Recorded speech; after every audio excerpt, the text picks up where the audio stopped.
Oh, my.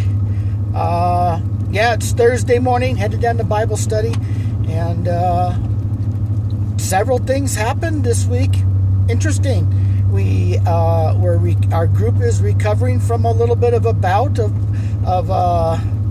drama, I should say, and but we'll recover from that. Those are natural growing pains of any organization that's becoming successful and doing good things.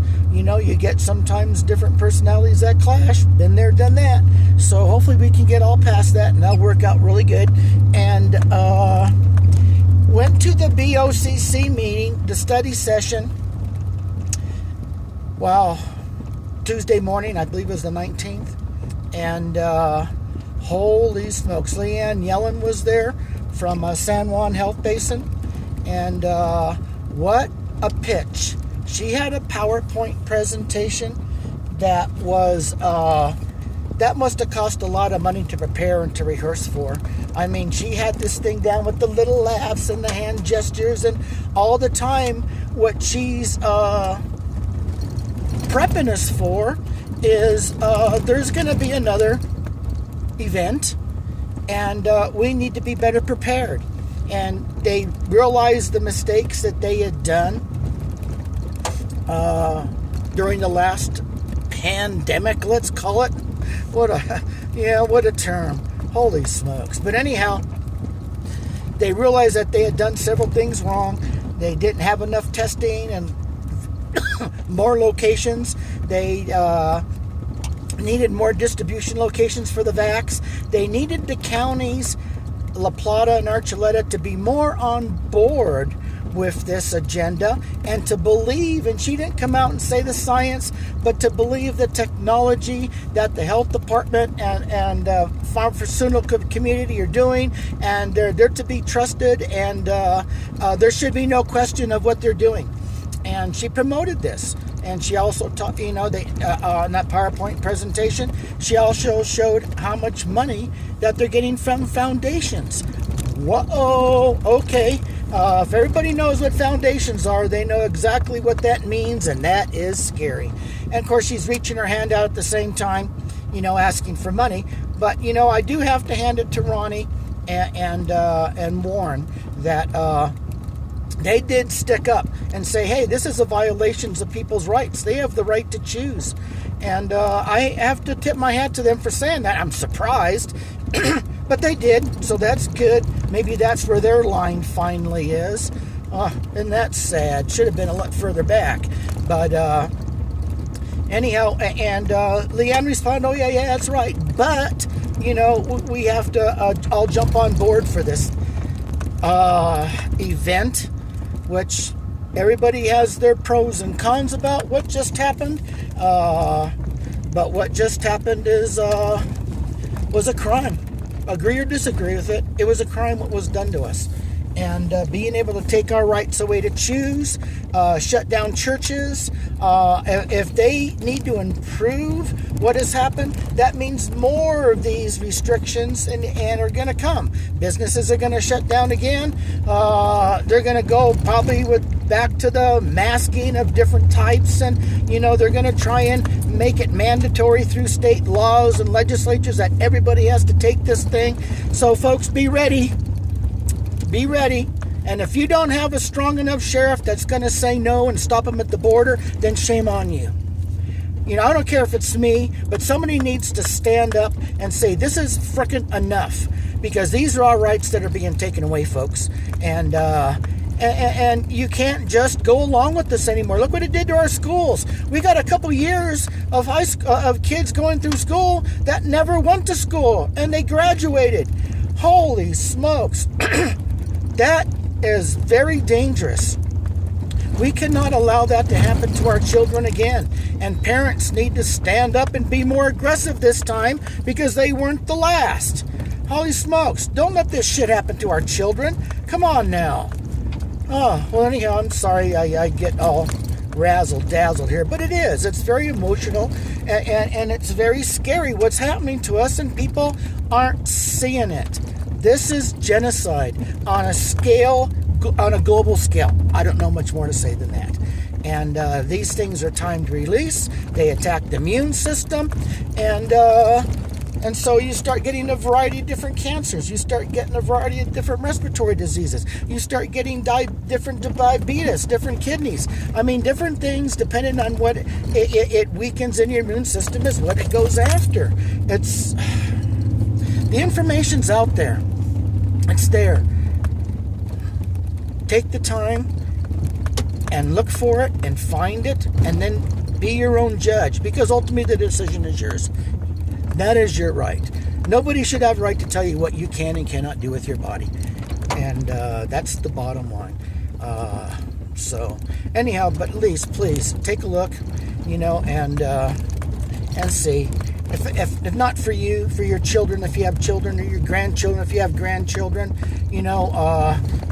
they need to be educated on this stuff because they're going to be putting it in everything, even our water. So we got to be careful. We got to isolate ourselves from the state and start taking care of ourselves. If we continue to be dependent upon this corporate government that we have, that means the corporations are going to control us, like the insurance companies, the banks, the pharmaceuticals, you name it. And by whatever means necessary, they're going to get this for population control. Because remember, they want the population down to 500 million people globally, so it can be managed. It's insane. I personally think it's control, but that's me. But So anyhow, folks, that's my Thursday morning little bit of a rant there. And so, and there was, I believe there was something else that occurred too. Hold on, let me think about it for a second. We had the BOCC, and that was with Liane Jollon. That was amazing. I think that's it. Yeah, I don't think there was anything else. Oh, that's right. Forgive me. It's the morning, so I'm thinking of eggs, and I should have put steak on the menu. Bribe me with a piece of meat, why don't you, Oh my God. Yeah, here we go. Wasn't that amazing? Now we've, not only do we have Mr. Manzanares' issue, now we've got this bounty on Rob Keenan, and interesting. And Champaign, the district attorney, dismissing it. Okay, we got to look at this in two different things. First of all, at that time, Rob was running for sheriff, and I guess he got pulled over and was tested, was positive. Now, this is a separate issue from the state, folks, and was tested positive and got a DUI while he was running for sheriff. They threw Paul Noble into the mix, so it wouldn't look like it was just one finger being pointed. And then they insinuated, or somebody did, here's a woo-hoo, that they were the town drunks. He's running for frickin' sheriff. Oh, my. But then his DUI, it kept him from getting elected. My understanding is he got quite a few votes, even though, because I think a lot of those votes were votes that were basically dissatisfied with Richie and what Richie's been doing. And there's another, but look what's happening. Look at the turmoil in the sheriff's department right now. So anyhow, the one kid, he was a rookie apparently that did this, and supposedly, according to the article, was unaware that there was a bounty, what they call it, to get these guys, and whoever got him got a steak dinner. That's a separate issue, because that changes everything on the separate issue part. It was also mentioned in the paper that there is a list of high propensity people that they were watching. Okay, who's on that list of people that they are watching? Could it be candidates for different offices? Could it be people that are disagreeing with what they are doing and raising Cain about it? Because what they are doing is illegal. This is not only the Sheriff's Department, this is the BOCC, this is San Juan Health, my God, all of them. The town of Pagosa Springs, holy smokes. I mean, you can't just, it's everywhere. And so, so who is on that list of people that they are targeting? Are they being watched with the limited resources that we have? Are we actually expending deputies' times to watch people as opposed to being in the neighborhoods and trying to make sure the neighborhoods are safe? A lot of questions here to be asking. But then it also raises another question. If there's a list of people that they're watching to arrest for whatever reason, be it a DUI, as this example is, what about a good old boy list of people that can do anything they frickin' want in town and know that they can not get arrested because of who they are and with their connections to the sheriff or to the BOCC or to whatnot, you know? The little network of people in power that are exempt from the law, while the rest of us are having to adhere to the law. So, you know, it raises a lot of questions, and people need to be asking these questions to these people.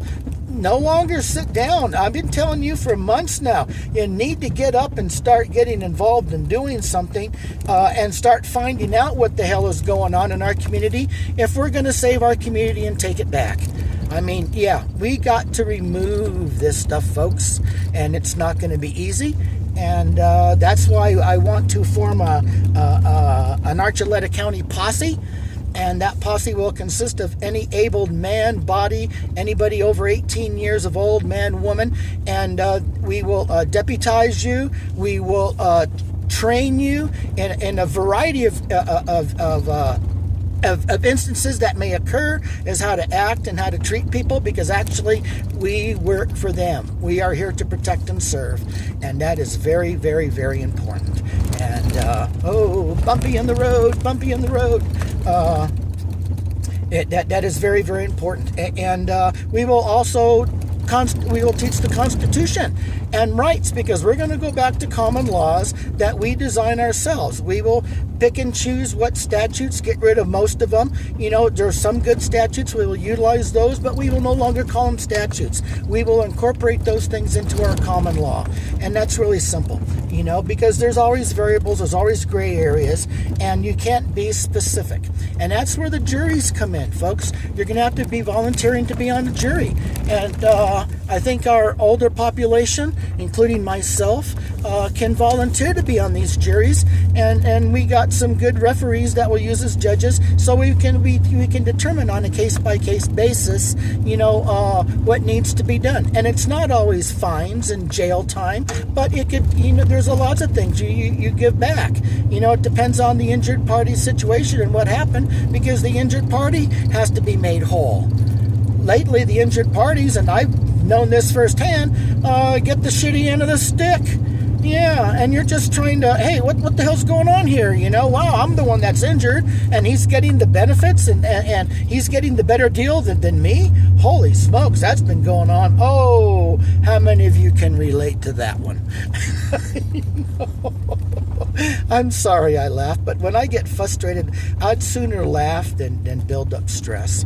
Laughter just kind of takes everything away, and it relaxes you. And it uses less muscles, so you have less strain in your face, you know, so that makes a big difference at my age, that's for damn sure. Hey, did you notice I cut my beard back? Wow, cut 3 inches off of the darn thing. I almost feel naked. Some people are saying, cut more, cut more. I don't know if I can cut more or not. I like my beard, you know, it's kind of me. But anyhow, yeah.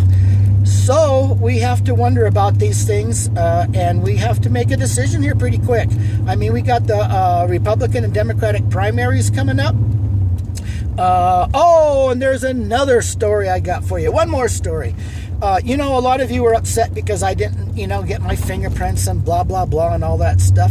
Well, you know, you have to understand that if we are going to live and abide by the Bill of Rights, the Declaration of Independence, and the Constitution, taxation part, chapter, you know, Article 8 is a little, that needs to be discussed by us, because that's a carte blanche tax thing there, but that's another story. But, I just had a senior moment. What was I talking about? Hang on a second. So I'll come back. So, oh yeah, the fingerprint thing. For those of you that get mad because I'm laughing, you didn't understand what my strategy was here, folks. I knew I was inevitably going to have to do it. There was never no doubt. But the point that I was trying to make is, And I got my fingerprints done last February of last year over in Montezuma County. And I went over there and got them. So that way that everybody would know that I wouldn't have gotten them over here. Because I'm not concerned about the statute shit. They got so much ID on you and surveillance. What the hell does the fingerprints really mean anymore? Other than they can be used nefariously against you, which was one of my fears, because I don't trust the FBI or the CBI, the Colorado Bureau of Investigation, because look what they've been doing.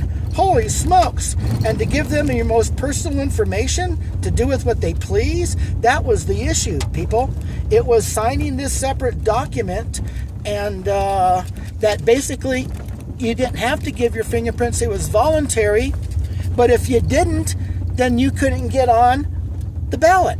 Well, I went that route, and sure enough, the county attorney and the county recorder, kept me off the ballot. I got the letter from the county recorder. Yeah, sorry, you can't be on the ballot. You got to comply with this. And so I thought, okay, that's fine. That's the first step. Second step was writing the state several times, never responding. At one point, somebody finally got fed up. Everybody's working from home there. I think they still are. And said, no, we're not taking care of that. That's a county issue. Well, when I informed the county, of course, here we go. Now the monkey's on their back. So they chose to ignore it, like they do things that they don't want to address. They just ignore it and hope it goes away. Oh, is everybody familiar with that little procedure? And so then I started writing the CBI. And, I worked my way up the ladder over the months. That was another year working with them too, filing and sending letters. And finally, Deputy Director Chris, I can't think of his last name, called back. And finally, after phone tag, we got together, and he said, I was telling him about the form, and okay, give me a couple of days, and let me look into it, and let me see. So a week goes by, and phone tag there for a couple of days again. Then finally we connect, and he says, you're absolutely right. He says it is voluntary, but if you don't do it, then they can't put you on the ballot. And I asked him, I said to him, well then, Chris, isn't it a violation then of my Fourth Amendment? And he wouldn't answer. Well, not answering is the same thing as saying frickin' no. Or yes, I'm sorry, yes, it is a violation. But, he just went blank on it. And so then I came back and I said, well, look, it says here that if you voluntarily sign this now, of course, if you don't get on the ballot, so you got to voluntarily sign it, which that means that they can do whatever they want to with them. That means give them to third parties. There was a big red flag, and it means a variety of things. And so I do not trust, like I said, the FBI, the CBI, and he basically said, look, you either sign it or you don't get on the ballot. It's as simple as that. The FBI will not approve it. They will not. And so I'm thinking, oh, okay. And you know what? This is exactly what I wanted. I knew it was going to happen anyway, but I wanted to get it by, I guess this is a verbal thing, the phone call, but I wanted to get the confirmation that, yes, these people that are sworn to protect your rights, they take an oath to do it, are actually violating them. So when I become sheriff, now I have the ammunition. Are you starting to see what my mind was thinking? I have the ammunition now to, if they want to come in and say, oh, Mr. Bryant, you have to come to this school and get trained, or you have to do this and that, I can come back and say, no, I'm not going to go through your propaganda bullshit and waste time over there when I can be fixing this county here. No. And I'll tell them, no, they violated my constitutional rights. They have lost trust that they were going to protect, and they did not defend their oaths. So why would I want to be trained in that fashion? No, I'm sorry. So once he finally said that, I trotted on down to the sheriff's office, got my fingerprints, re-signed the thing, because the old fingerprints I had got in Montezuma County, they had marks on. They were so old, I'd faxed them to different places and was taking them. I went to the county commissioners, and here you go, here are my fingerprints, blah, blah, blah. I even went to Alvin and sat down with them and said, look, here's my fingerprints. It's this here, Alvin. Did you have to sign this?